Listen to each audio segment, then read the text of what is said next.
Hey, I get $100 lineup. Hey, and I be mismatching designer. Hey, yeah. Yeah, that $100 lineup. No, Yeah, you did. I yeah, mean, yeah. We might as well jump right into it, man. We want to welcome you guys back to the Daddy Ball Sports Podcast, man. yeah. Episode 2. We gonna keep this thing going. It's your boy Real Coach Rude. I'm It's here your boy with my Man boy Hope. Big Hope, man. And we back at y'all again. We just watched one of the most lopsided Super Bowls in the goddamn history of football. Right. Craziest, man. They just went out there and beat the brakes off of them boys like they wasn't even ready to play. Yeah. Don't let the 40-22 score fool you. The actual game wasn't that close. So, It definitely wasn't that close.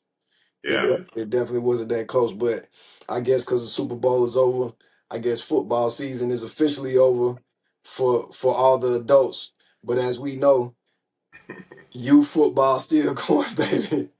Still going on.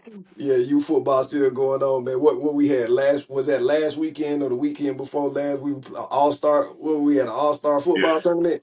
It was in Central Florida. So everybody who is not getting paid is still in pads. It's 24/7, 365 in some areas. You're from Southern Cal to Texas to South Florida. But, it's everyone's prerogative on what you're going to do with your child, with your athlete. But Man, I I mean, don't think you need to be I don't care in about pads being now. politically correct, man. Listen, man, it's something unsettling about 100. It's only 106 people in the whole entire world that's still playing football with Right. pads on. They Yeah. just finished their game. The only adults in the world still playing football. The Right. whole world, they get paid to play football. This ain't nobody else got pads on, but y'all got youth 8, 9, 10, 11, 12, 13-year old kids in Right. full pads running full speed, hitting each other. Golly, Contact. full And contact. yeah, and some leagues or some teams, the season started in June of 2024, and they went up until last weekend. So you're looking at almost 8+ months of Tackle contact. football, Yeah, contact, tackle football. shoulder Sit, pads on, shoulder pads on. Don't forget your mouthpiece in. All of mouthpiece that. in, shoulder pads on, full speed abandon, Yeah, knock your block off. My kid better than yours. Tackle football. yeah. Yeah. Let me turn this over to you. You played at the highest level, from high school to college to pro. What are your thoughts on 8 months of contact football? I already know what it does to your body. Right, Listen, even for me, I had other circumstances, what I'm saying, that took me away from football. We get into that, what I'm saying, more deeper in the different we'll go deeper into that at a different time. But I know that the main reason why I wasn't able to be 100% when I needed to be 100% is because right. my body was deteriorating. Okay. You know what I'm saying? Like my back went out, you know what I'm saying? 2 shoulder surgeries, you know what I'm saying? Hamstrings connected to the back, I got herniated fourth and fifth disc, you know what I'm saying? Strength conditioning, running track, playing football, you know what I'm saying? All of those things, it takes a toll on your body. And it's just real unfortunate because, you know, it's a lot of people that are putting such an emphasis on playing, contact sports year round, but it's like, yeah, but you never felt that pain. You know what I'm saying? You don't know what it's like to wake up with that level of pain Right, on a daily basis. And anybody that's played football at a high level will tell you that. You know what I'm saying? Like, hey, these bumps and bruises and they you can feel them. You know what I'm saying, later on. You know what I mean? So it's like, yeah, we start off, being funny, ha ha, but it's, you got to think about that, like, long term in the future. Like, football, especially football, is one of the most highly competitive sports in the whole entire world. Like, right. you got a 3-year average max on the player that's going to play, and you got a 2% out of everybody that plays football from high school to college to the pros. 2% make it to that next level. So out of 100%, 98% of these kids need their bodies and their brains to generate income in some Right. way, shape, or form. You know what I'm saying? Moving forward. And it's like, yeah, I get, oh yeah, I'm finna be one of the 2%. But even if you are one of the 2%, you gotta figure out how to monetize that, you know what I'm saying, in a short span of time. You know what I mean? Yes. And I see the craze NIL. There's a lot more longer. There's a longer opportunity for you to be able to monetize because of the NIL. But shit, even now, it's hard to even get or be in a position to even get NIL early on as a freshman. They damn near got to go to a lower level school or a JUCO and transfer in. Power four teams ain't even taking kids straight out of high school no more. They in the transfer portal. Right. Let's want to make sure, just for our users that's tuned in, when we use the term NIL, we really are confusing the two terms, NIL versus the collective. There's only about 4 to 5 people actually receiving NIL deals. The rest 13. of them are collectives, right? Correct. The collectives is basically, your university has raised money, then they're dispersing that. These kids are not getting NILs. So we want to make sure that we're not confusing the two. So think about it. How many college football players do we actually see with commercials? I can count the number one. So everything else is a collective, and you Mm, want to hope to be on the right side of those payments, which these kids should be paid because the universities and institutions are making a lot of money right. off of their backs. If you talking about the monetization of it, think about the Super Bowl. Today's Super Bowl, a 30-second slot was $7 to $8 million, which God. was 55% over from 2019. So you took $7 to $8 million for 30-second slot, and then we watch different commercials for products that we're not even using. How many people are actually going to go out tomorrow or go on to one of these online stores and order some Ritz crackers, right?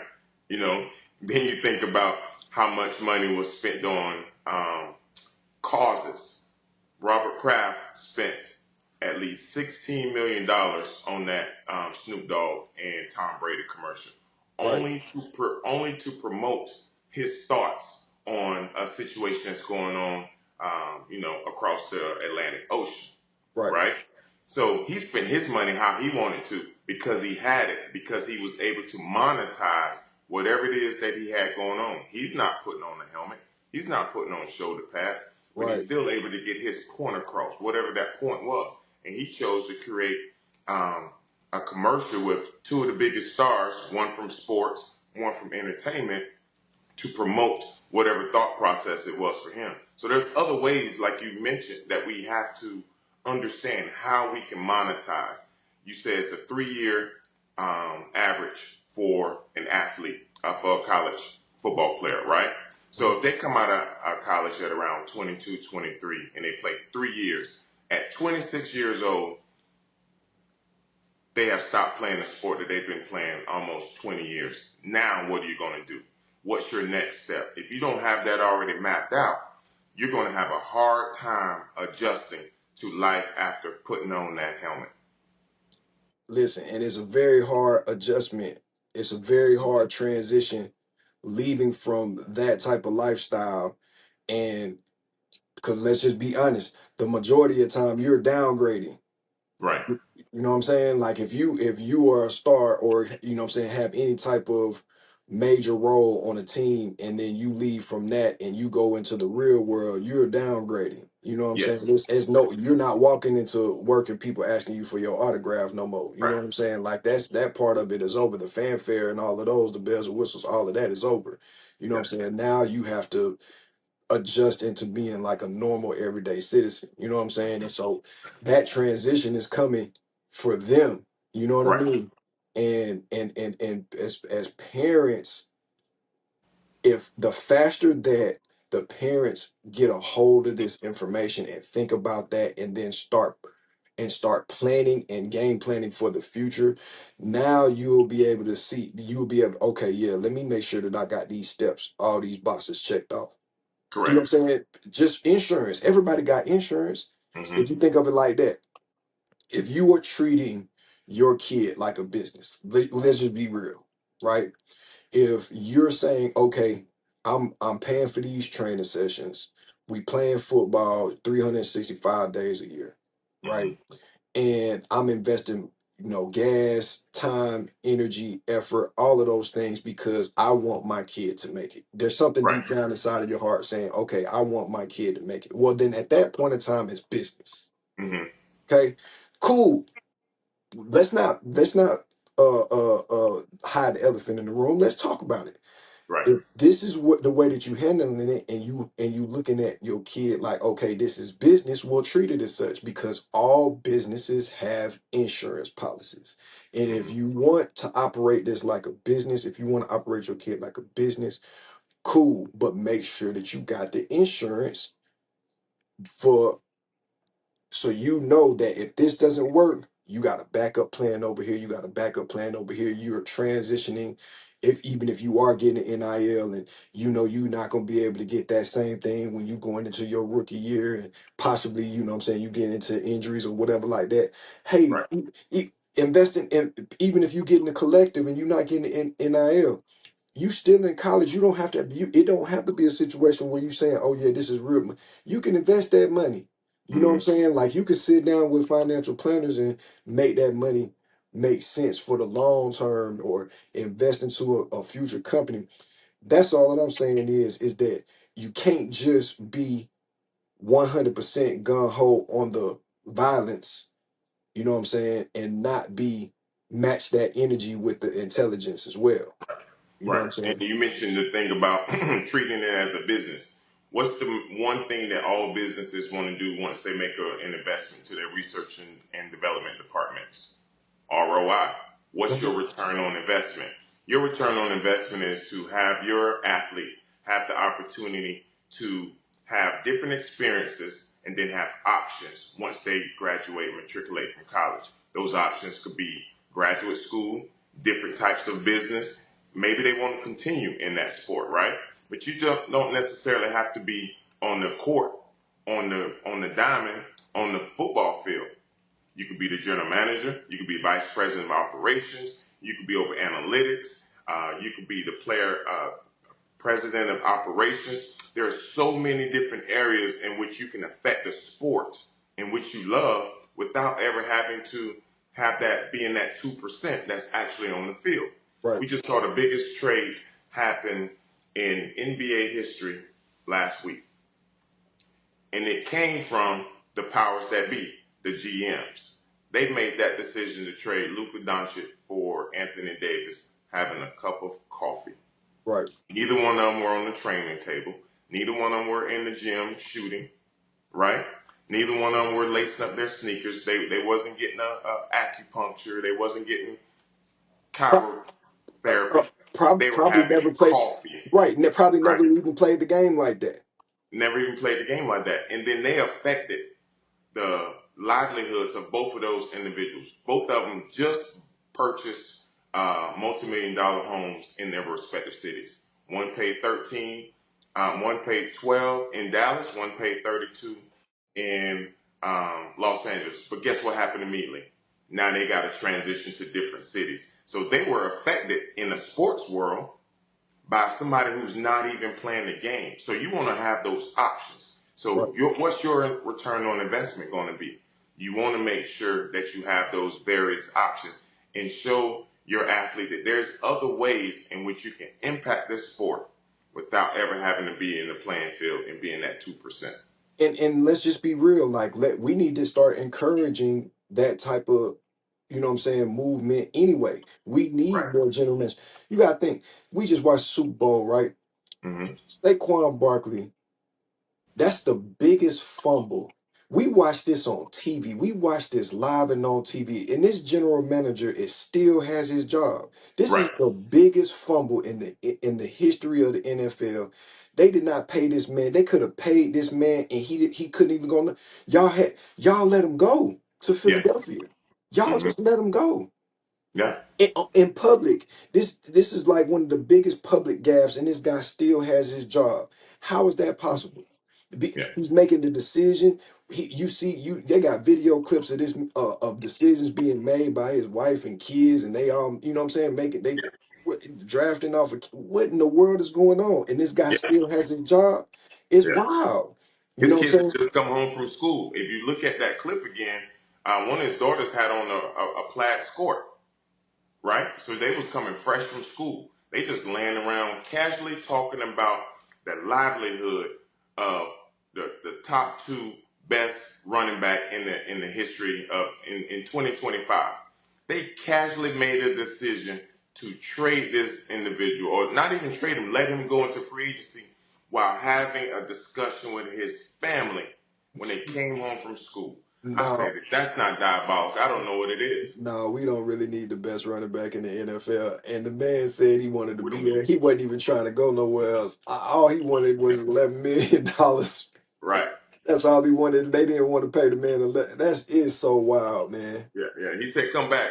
Go test the market and come Yeah, back." go test the Meanwhile, market. I'm about to go check this iReady with my daughter and son who just came home. Yes, right.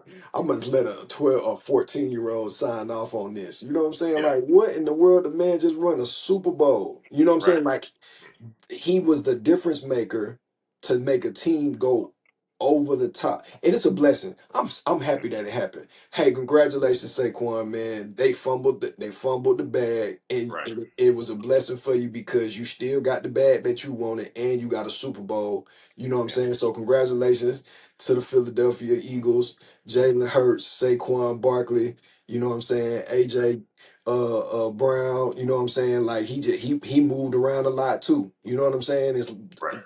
uh they played one of the best defensive games that I've ever seen. Like this has to be one of the best defensive performances by any team in a Super Bowl. And No, this is including who? you don't become a prisoner of the moment. You got to remember the first time that we've seen the defensive line dominate like this. That was the NASCAR package with the Giants, what they did to Tom Brady. Don't Why, become a prisoner of the moment. why am I a prisoner of the moment? Is Patrick Mahomes not the best quarterback in the NFL? No, no, it's Tom Brady. I'm saying Tom Brady's not playing anymore. I'm talking about Right. right now today. Right now, he's the Patrick best. Mahomes is the best quarterback in the NFL, right? Right. Who's the best coach slash offensive coordinator in the NFL? I Andy don't know. Reid. Who? Andy Reid. Oh, yes. And the Reed. Yeah. Yeah. So if they performed the way that they performed, we talking about was it three? They had 3 or 4 turnovers. They had an interception return for a touchdown. They Right. had another interception. You know what I'm saying? That put them in scoring position. Mm-hmm. They had a strip Strip sack. strip sack. Yeah. They had a total of 5 sacks. What was it, 4.5 or 5 sacks on defense? Patrick Mahomes couldn't even get the ball off. Yeah. Oh, But I understand what you're saying. Yes, that was a great performance, but we have seen this performance before. And also it's just the same thing. I just Hold on want to one make sure second. I'm saying that it's up there. It's got to be up there. All right, hold on. Then we also remember when the Giants beat New England, they were 17-0 at the time. Mhm. They were rolling. Then they put in that NASCAR package, and Eli Manning, who should be a Hall of Famer one day, he masterfully beat this team twice in the Super Bowl. But the first time we ever saw this was that NASCAR package with OC, Tuck, Stranahan, JPP. They were running 4 to 6 defensive linemen out there at a time against New England. They didn't know what to do. because they called it the NASCAR package. The I like NASCAR package I is like that something team. that, My boy was on that team. My boy James Butler that I played with at Georgia Tech. He was yeah, on that. He played safety for that team. Shout out my boy JB. You know what I'm right, saying? My boy, he just actually just posted, you know what I'm saying? You know, when Super Bowl comes around there, all the guys that want to super, you know, they want to post their paraphernalia and go big on everybody. But yeah, big shout out to my boy JB, man. yeah. He was on that team with the NASCAR package. Yeah, yeah. Speaking of daddy ball, you know, the first time I coached football, I was the defensive line coach. And I said, I want to do a NASCAR package. I got the two fastest people on the team, and I put them at defensive end. NASCAR package. It was You, dominant. you It was daddy. nothing getting outside. You daddy ball coaches with y'all video game experiments. Oh my God, with these kids. NASCAR, I don't have the luxury of NASCAR having package, played at that level. But what I do have the luxury of is looking at the data, looking at the analytics, right? Think NASCAR. about this. AJ Brown and uh, Smith, they were targeted 5 times each tonight. Mm, They caught the ball three. They had 3 catches, 60%. None of them had over 100 yards, but it was a very dominant performance, right? mm, Saquon had 97 yards total in the game. He had like 50 something rushing, 47 something receiving. So mm. they dominated in a variety of ways. See, a person who probably played and has different proclivities of not understanding um, what the data is going to show, they're just going to say, well, we're just going to run it down your throat. A person who takes a step back, like the Daddy Ball coach who did the NASCAR package 2 years Oh ago, my you know, they God. just say, what do we have and how can we disrupt? So that's the difference because we see this a lot. You think about Daddy Ball. Everybody always thinks that the coach that played at the highest level is going to be the best coach for the team. I can name 3 different sports where former players, their teams aren't that good because they don't have the humbleness to understand. Let me look at what I have and work around that versus trying to push my thoughts onto it. You want to know what I think it is? I'm gonna be honest. I think that former players, those teams don't really win like that because I don't think they're worried about winning. I don't. I think that there's a fine line between winning and development, and I think that let's just say me as a if I was when I was helping out coaching my son's team, right? Daddy ball. I'm as an assistant. No, you were I'm daddy ball. I'm going to make No, sure no, no. Say it. Say I was daddy ball. I'm big daddy ball. I'm Yeah, the yeah. biggest. I've already said it. I'm the biggest. I'm the biggest daddy ball. That's the reason why I don't want to coach. It's Yeah, because I don't you want didn't to pay care about the attention. kid. You didn't I care about don't the want. kid. Yeah, I want. I'll pay. I'm out there for my kid. I just want to keep. I want to make sure that we all the way on the same page. I'm Yeah, yeah. there for my Keep going. kid. You know what I'm saying? But if I have some type of insight on how practice is going to be run, Right. I'm going to spend 15 minutes to 30 minutes on form drills. You see what I'm saying? And so for if I'm out there and I'm helping out coaching the team, you got to think to yourself, another team is using that 15 to 30 minutes just running plays and you know what I'm saying, giving themselves an advantage on when it comes down to something like that. So from a plays perspective, they're going to be better. Yeah, But if I have a say so, I'm going to make sure that their tackling form is correct, that they're approaching it the right way, because that's what's going to prevent injuries moving down the road. You know yeah, what I'm saying? You if a kid, I don't care how good a kid is, if there are a lot of things fundamentally that if you don't have down by the time you get to high school, when you get to being a freshman in high school, all of that's out the window. yeah. It's It's all done. out the window. All, Right, there's no more, even some in some places where you play middle school, when you get to school ball, there's no more age uh guidelines anymore. no. That's done. Now you go by So grade. so now at this point in time, once you get to that point, whether you seventh grade starting to play middle school football or you ninth grade starting to play high school football, you're the smallest and possibly not one of the strongest and definitely not the fastest on the field. Right. So the only thing that you have at that point is your form or your angles or your knowledge of the game. That's the only way that you're gonna have your advantage, because you can't just bum rush people no more. You can't just you ain't the killer no more. You know Yeah, what I'm saying? Not you the prey. yeah, You used to be able to be the predator, but now up here, you the prey, and you're gonna have to wait.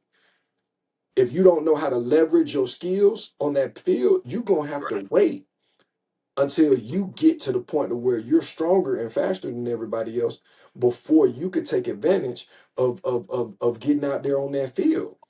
Yeah, that was a great point. How you summed all that up. Basically, you looking at development via improving on your technique and the things that you're gonna need at a later age. From my experience, former players are not always the best coaches.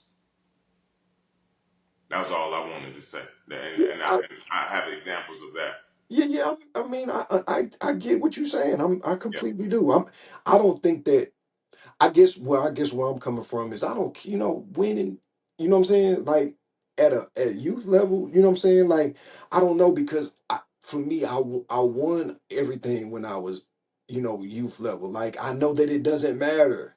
right. You know what I'm saying? It Yeah, doesn't matter. Now, when I got to high school and I started getting, playing college ball and stuff like that, I'm like, oh yeah, these games matter. yeah, Winning and losing these and having the opportunity to play for at a high level in these games. Now, those really matter to me. But when the trophies, man, I got so many trophies. Like, it wasn't that big of a deal to me. Like I said in the last episode, the thing that I was always looking forward to was going out to eat, you know what I'm saying, with the team afterwards. right. And one of the biggest things that chasing trophies, that was one of our previous segments. It does is it causes the splinter effect, right? Because everybody wants to win. Not everyone has the wisdom and the sage experience that you have to understand that rings don't matter, trophies don't matter. It's all about development and being the best that you can be. But that creates a splinter effect, and we seen that across the board from It's all transfers. There's a kid just transferred into Tennessee from University of North Carolina Chapel Hill 2 weeks ago. The semester started in January. They just transferred, right? He's giving himself the best opportunity to win because we know Tennessee has been a powerhouse of late, right? So that creates the splinter effect. How do you get to how do you satisfy the appetites of development plus winning? That's going to have to be a choice that um, the adults, the parents, the guardians have to understand. Do you want to chase rings and trophies, or do you want to chase development so that it'll put you in a better spot in what I'm three to saying. four years? That's what I'm saying. It goes back to what I was saying earlier. Write it Hmm. down on whatever it is. Be honest with yourself, Right. right? If you're doing this because you want the accolades and stuff right now, okay, that's fine. Be Hmm. honest with yourself. Game plan whatever it is, what you're gonna do moving forward. If you're trying to get to the league, well, I'm gonna tell you right now that you're going to have some development in order to get there. Nick Saban just was on the pivot talking about this specifically, and now you could see how the difference of when Nick was there in Alabama and now, and he's not even a year really removed, from the Right. situation, and he Right. speaks about how even when he went to the NFL, that the one thing that he missed, the biggest mistake that he made was because he really enjoyed developing players, and development is not just on the field. Hmm. It's mindset, it's character, it's discipline. There are a lot of other elements that go in to whatever the sport is that you're playing, because all of these things come to a factor, especially when you playing at the highest levels. So Right. point blank, period. If you're planning, if your plan is just to say, oh yeah, okay, this is what we're doing, we just worried about the accolades or whatever like that, that's fine. There's nothing wrong with that. If you're worried about being the 2%, hey man, I'm going to be here to tell you, hey, you're gonna need the development. If you're there to be, oh yeah, we just trying to get in and be one of the 5 stars, and you want to get the NIL money, okay, well. if that's what you're going for, make sure that you putting yourself in a position to leverage that NIL money, because if without development, you're not going no further than, you know what I'm saying, than period. Even if Yes. you make it to the NFL, they're going to weed you out if you don't know how to, if you don't have the fundamentals, if you don't have the right approach for the game. hmm from your As a matter of fact, experience, there what's was the right approach? What would you? How would you help a young athlete navigate to ensure that they are getting their return on investment, but they also have options once their playing career is ended? so I'm going to give this an example, right? I said this to my son actually. So we talked about this last episode with Coach Prime, right? So he has Shiloh and Shador, right? And I have spoken to you about this, you know what I'm saying, in our conversations privately about how I was. Oh, here you go, here you go. Oh man, Got the prime blenders, baby.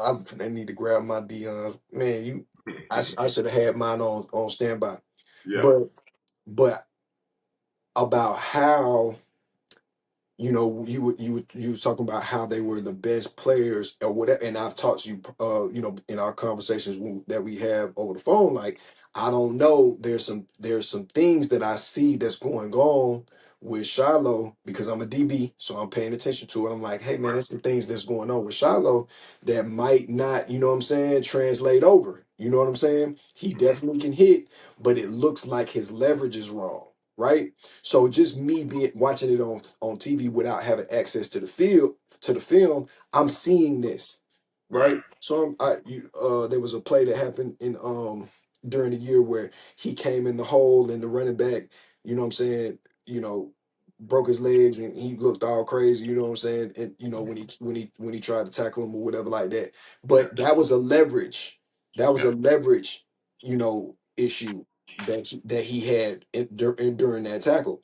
And so now he's at the Shrine Bowl, whatever, the East West Shrine Bowl, and they put out the highlights of him getting cooked out there. And it's like, okay, so what have what has everybody been paying attention to in his life and his career? Right? Right. Because he's played longer than Shador. They're both graduating the same time, but he got to college 2 years before Shador. So hmm he's 6 years into the game, while Shador is 4 years into the game. So he has 2 more years of college football under his belt. Yeah. During that time period, as far as development goes, what is going on in a situation like that where we're not focusing on making sure that we're maintaining a certain type of leverage? You know what I'm saying? And this ain't the call. I don't know what his day to day is. So, I'm just bringing out something that I see and I pick up just watching the game on TV.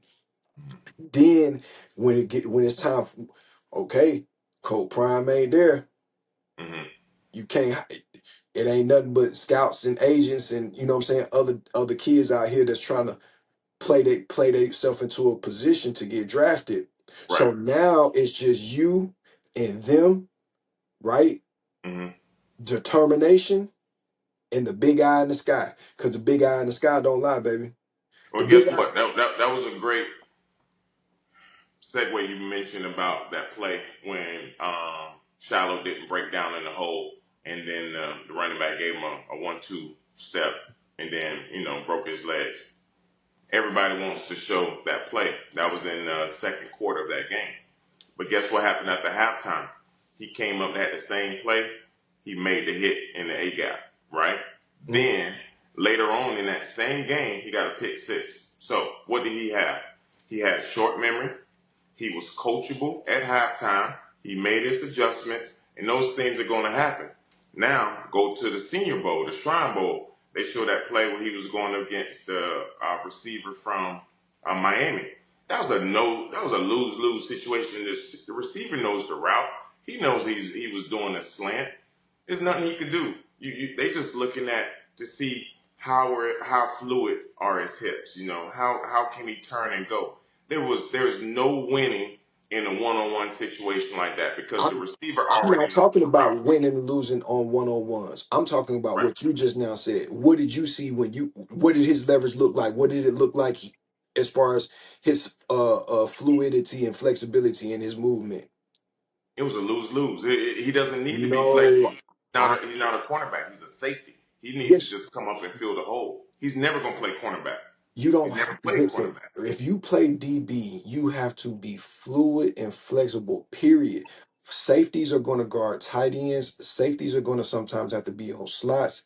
Safeties are going to have to guard running backs out of the backfield. Right. It's a safety that has to guard Jameer Gibbs in man. It's a safety that has to guard Saquon Barkley in man. It's a safety that has to guard what's our boy down at the Falcons, Bijan Robinson. Bijan Robinson. It's a Mhm. safety that has to guard him in man. You know But what I guess mean? what?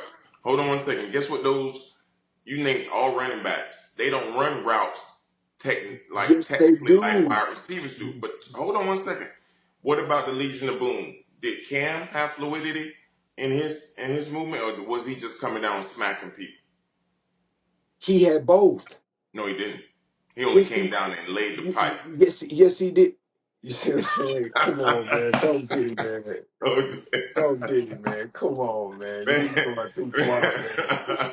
Man, man, come on, let's MC, move man. on past. Golly, man. That's egregious, man. That's egregious, That might be man. an outtake there. Man, You might come on. have one there. Man, I ain't taking all that, man. Cam, hey, man, I don't know nothing about goddamn none of that right there, man. That's egregious, man. Oh man, Yeah, yeah, but Cam, no, Cam, no, no, no, yes, Cam nor but you Adams. have you. What you're not understanding is that even the plays that you're talking about, that Cam had the ability to focus in on the run, right?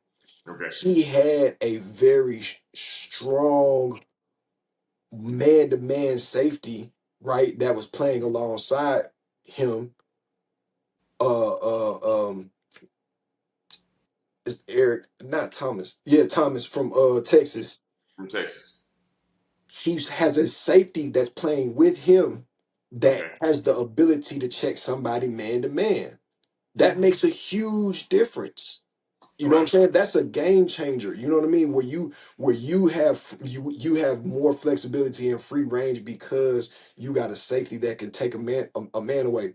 And so even what you're saying, these teams are putting they're coming out in 21 12 personnel or whatever like that, or 21 Hold on. personnel, or 11 personnel, which is Why don't you one. break that down for people that's watching? What does that mean? What does that look like? So say for instance, a team comes out at 21 personnel, which is two running backs and one tight end, right?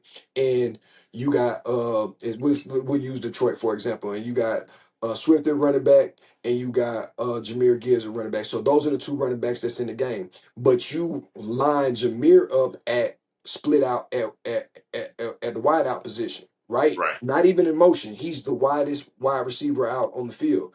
Well, if you're on defense, you have to put in a defensive package for 21 personnel, which is a run defense, because you got to be ready for the run. Okay. Okay. That takes an extra DB off the field.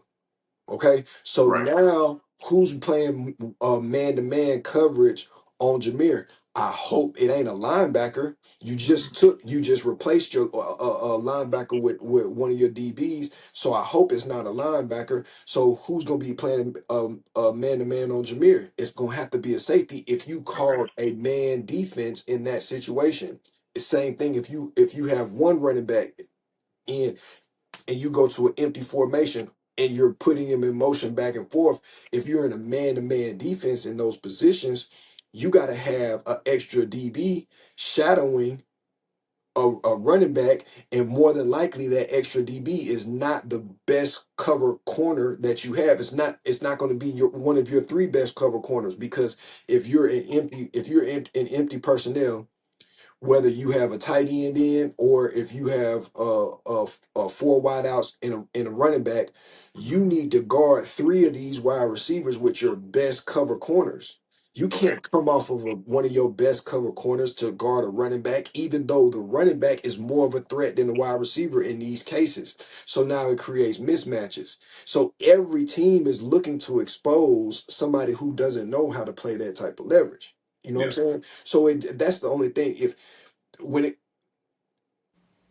the development part of it isn't just about what you can physically do on the field, right? It's about understanding the game, knowing the approach. You got to know your weaknesses. You got to know how to, you know what I'm saying, make your turn your weaknesses into strengths and keep your strength and at the same time keeping your strengths strong. I'm not saying that Shiloh's not a playmaker, right? I'm not saying Right. that. I'm saying that the NFL, the game is way faster than college, and that game is all about speed and leverage. And to me, in my opinion, when you get to that shrine ball and you're away from, the week to week where you might be playing a good team versus a bad team, but everybody, you got the elite of the elite here, and everybody is, their mindset is switched, because we got to be real about it. NIL players and players that grew up with silver spoons and stuff like that, they might not be as hungry. So you going up against people that's really hungry. You know what I mean? Right. You going up against people that's really trying to embarrass you. You know what I'm saying? So you got to be mindful of that. Yeah. You know what I'm I saying? understand. One of the things you mentioned, like, a person that's hungry versus a person that's not as hungry, and their upbringing is going to be a little different. That's a good segue for us to think about the Super Bowl halftime with Kendrick Lamar versus his biggest nemesis. That's no longer his nemesis, Drake. Bop, They bop, grew up bop, bop, bop. right. They grew up totally different, right? One grew up in Toronto, one grew up in Compton, right? Mustard. You like that, huh? But what do you think? What do you think on how Kendrick grew up, right? We knew how he grew up in Compton.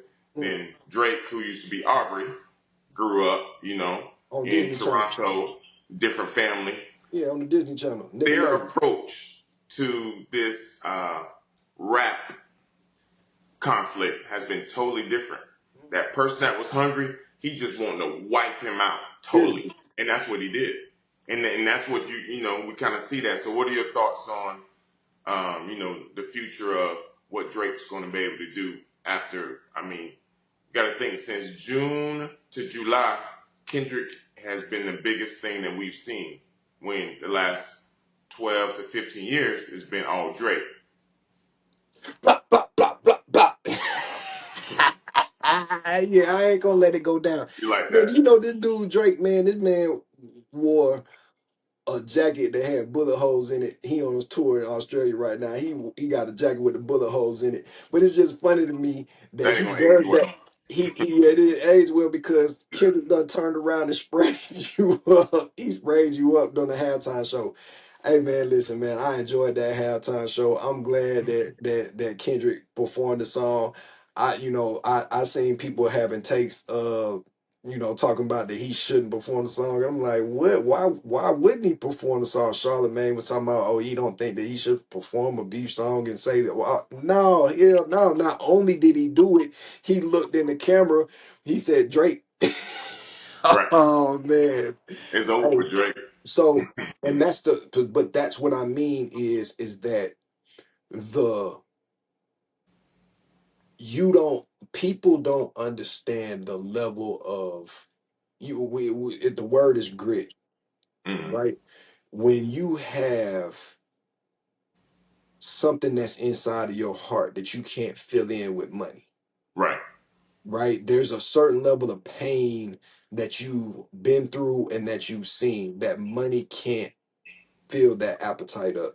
And that when you go up against that person, you know what I'm saying, and you like, you got your Ed Reeves and you got your who else Honey was on that Badger. defense? Who Honey Badger. Yeah, you could see it when they play. Yeah.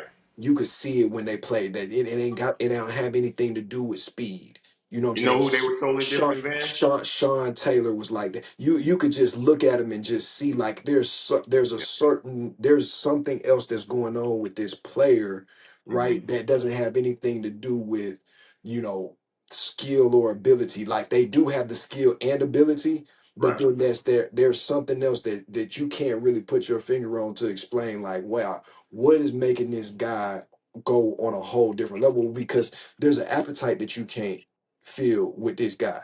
He wants to make every tackle because you know he got pushed around when he was a kid, and he's thinking about when he was in the fifth grade. He's thinking about the eighth grader that goddamn used to, you know what I'm saying, get his rocks off by pushing him around, and you know what I'm Right. saying, beating up on him. And when he's out there on that field, he all he sees. Remember the water boy? That's that water boy mentality. Like Right. all you see is the person that did harm to you.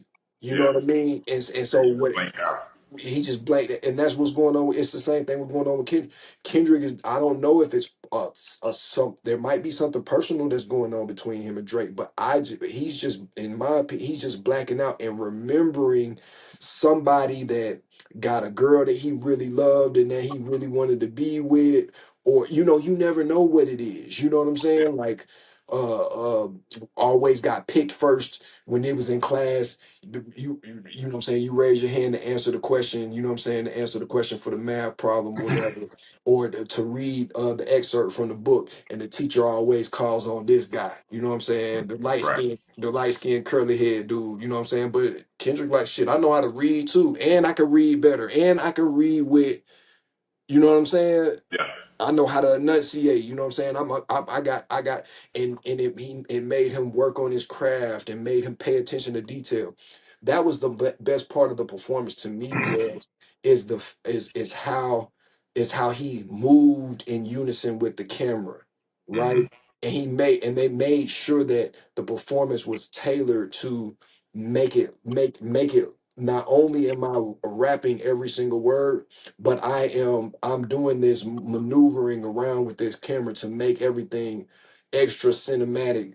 Like the extra thing that somebody else ain't gonna do, they're gonna depend on a set or distractions, you know what I'm Yeah. saying, to entertain the crowd. And he wasn't worried about that. He said, you know what, I'm comfortable being the centerpiece. I'm comfortable making these uh the American flag and standing in the middle of the American flag, and Yeah. the symbolism of it, and the song that went along with it. I'm comfortable being in this position and exemplifying, you know what I'm saying, who I am, you know what I'm saying, and representing myself and the people that come from where I come from.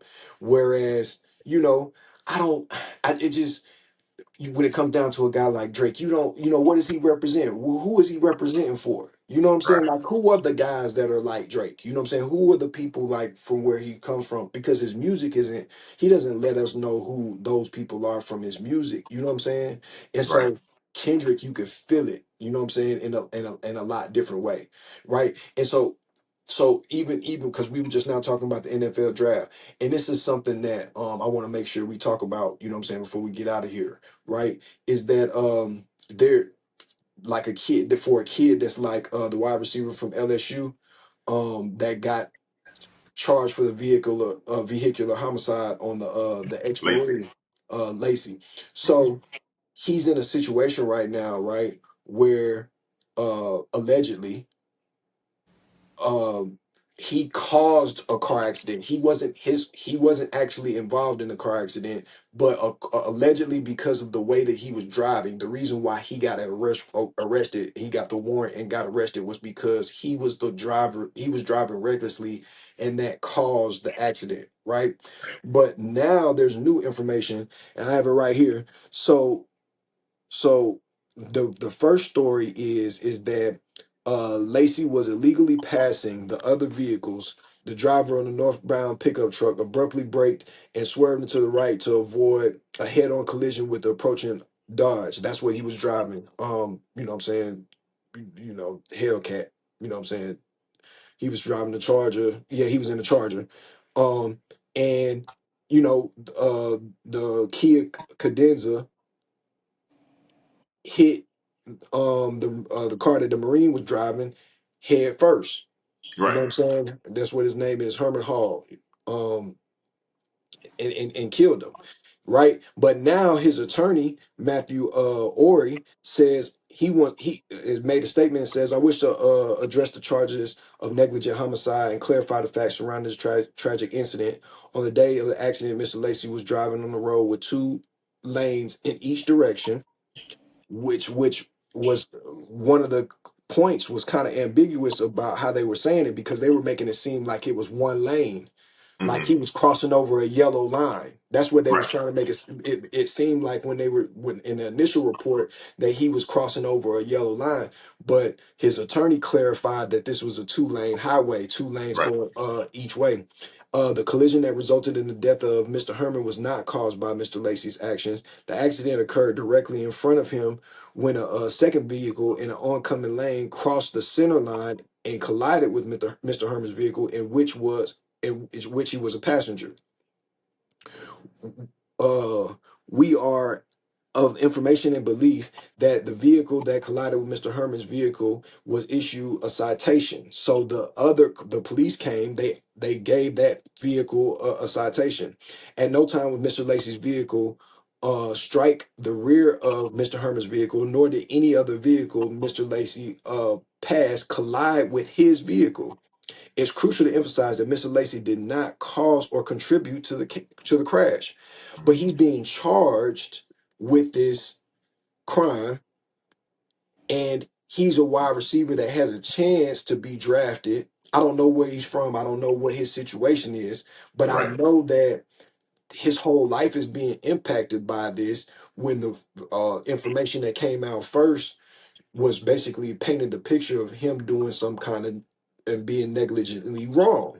But Hmm. now without him being able to go to trial because of course it's going to be in the court system, and the only person that can really help him out in this situation is a judge that would dismiss the case, but more than likely that's not going to happen, so he's going to have this hanging over his head going Right. into the draft.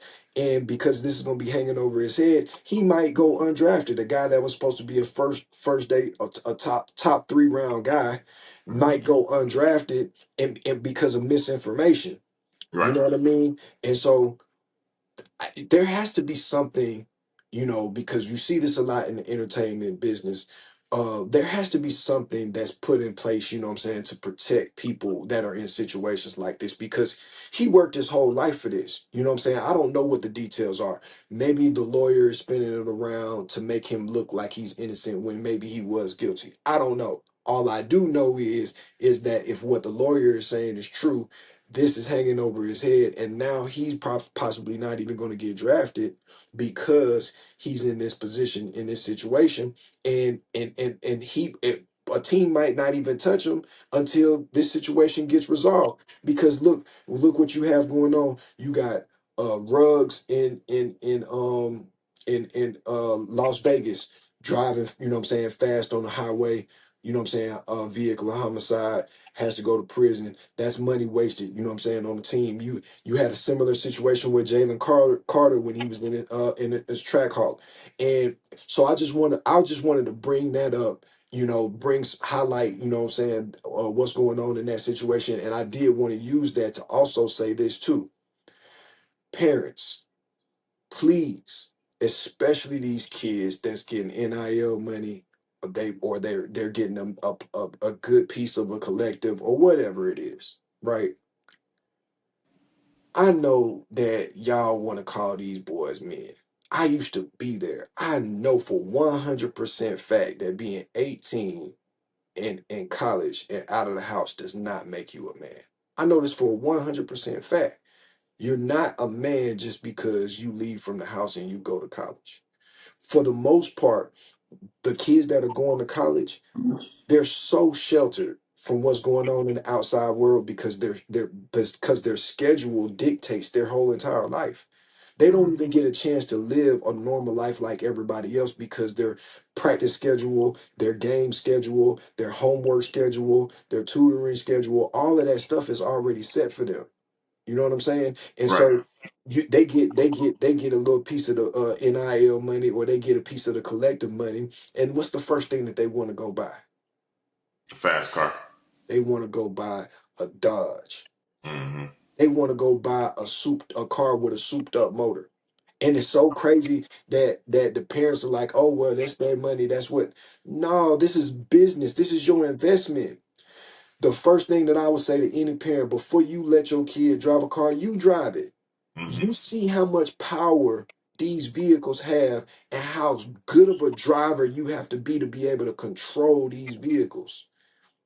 Now you putting a 18, 19, 20 year old kid in the seat of a car, you handing them the keys, and they in the front seat of a car that you as a full grown adult with thousands and thousands and thousands more driving miles and experience than them, you can't even handle the power that comes along with these cars. Right. You know what I'm saying? Like, Hmm. let's be a little bit more responsible. Like, I get it. You know what I'm saying? Oh, yeah, Dodge, Hemi, you know what I'm saying? Hellcat, whatever. Like, you know what I'm saying? Look like, rap game or whatever. I've been in both. I've been in the sports world and in the music game. So I get it. You know what I'm saying? But at the same time, because I get it, we can wait on that. Let's get a little bit of experience. Let's step in and make sure, like I said, as far as insurance goes, the first car that these kids is getting don't need to be no car that has these souped up motors. And big shout out to AJ Brown, you know what I'm saying, for making it known, bro. He pulling up in the Honda. I like Right. that. Yeah. I like the symbolism of that because he's showing you two things. He's showing you, listen, I don't need to have, the crazy souped up motor. I just need to be able to get from point A to point B, Hmm. right? To be able to handle my business like a businessman, get these checks and keep myself available to Right. continue to get these checks. You Yeah. know what I mean? And then the second part is that I don't need to invest my money into something that doesn't make sense, that I'm not gonna get a return on investment on. Now I don't know what his other cars look like, you know what I'm saying? But I hope that because of the symbolism that he's showing, that whatever his that he's making investments that's paying off, you know what I'm saying, moving forward into the future. You know what I Hmm. mean? I'm not saying I don't want to take the fun out of it and why, oh yeah, you should be driving a Honda, but it doesn't have to be the 800 horsepower car. You Right. know what I'm saying? Like for an 18, 19, 20 year old that doesn't have that much experience driving, we are seeing it year after year, time after time, Hmm. these kids being put in situations that they're not supposed to be put in. Somebody has to step in and say, hey, listen, I gotta protect you from yourself. I've been Yeah. rolling with you for this long. We've gotten to this point. I'm gonna keep on making these decisions that's going to pay off for you moving forward, because no matter what we say and talking about, the best ability is availability, baby. Hmm. Point blank, period. You know what I'm Yeah. saying? And unfortunately for Kyron Lacey, he might be being pinpointed Hmm. because he was in this type of car. Yeah. And if he was in a different type of car, nobody probably even would have noticed them. And now we're talking about millions of dollars of a difference, right? Hmm. In or in your immediate impact in your life. And I know this from experience. I was a very, very high level football player, but as soon as I got into trouble with the law, it took the wind out of me. Okay. You understand what I'm saying? I Hmm. I did not have the same passion that I had once I said, "Oh man, all this that I worked for, once it was taken away, once it was like, oh yeah, now I'm damaged goods, now I'm tarnished." I remember how that felt, that mindset that I was in, and it's not easy. It's not an easy thing, especially from a mental standpoint. You know, when you're young and you're trying to figure out how to deal with the depression of that. You know what I'm Hmm. saying?